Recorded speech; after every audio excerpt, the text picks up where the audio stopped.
اس رات کو تلاش کرنے کی کچھ نشانیاں بھی ہیں۔ سب سے پہلی نشانی یہ ہے کہ لیلۃ القدر کی رات میں وہ رات بڑی ہی پرسکون ہوتی ہے، اس میں شور و شغف نہیں ہوتا۔ دوسری نشانی یہ ہے کہ وہ رات عام راتوں کے نسبت ٹھنڈی رات ہوتی ہے، لیکن اس میں کوئی آندھی یا اس طرح کی چیزیں نہیں ہوتی، بڑی پرسکون رات ہوتی ہے۔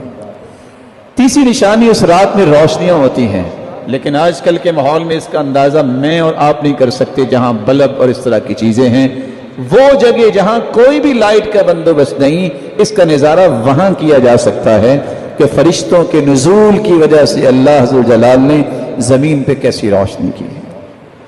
اس کی چوتھی نشانی یہ ہے، نہ یہ رات سخت گرمی میں بھی اتنی گرم نہیں ہوتی اور نہ ہی ٹھنڈی ہوتی ہے، طلقہ، بڑی کھلی فضا، جیسے انسان جاتا ہے تو کس طرح محسوس کرتا ہے، اسی طرح اللہ تعالیٰ نے اس رات کو رکھا ہے۔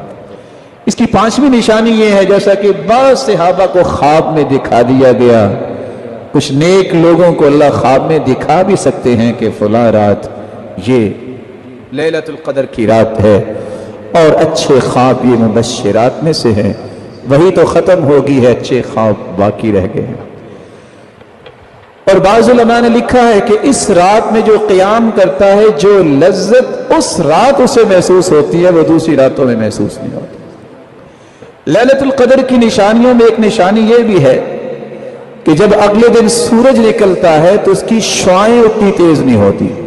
ہاں، سورج کی شعاعیں تو ہوتی ہے، لیکن جو شعاع کے اندر تپش ہوتی ہے، وہ سورج کی شعاعیں اس طرح اس کی نہیں ہوتی، بالکل صافیہ ہوتی ہیں، بالکل صاف ہوتی ہیں۔ لیست کعادتها فی بقیت الایام، عام حالت میں اس طرح نہیں ہوتی۔ اس کی نشانیوں میں ایک نشانی یہ بھی ہے کہ سورج جب دوسرے دن نکلتا ہے، حمراء ضعیفہ، جوبن کے ساتھ سورج نہیں نکلتا، اس کی رنگت سرخ ہوتی ہے اور کمزور وہ جوبن ہوتا ہے۔ اس سے بھی پہچانا جا سکتا ہے کہ یہ رات لیلۃ القدر کی ہے جو اس سے پہلے گزر چکی ہے۔ اللہ ذو جلال اس رات کی تلاش کی ہمیں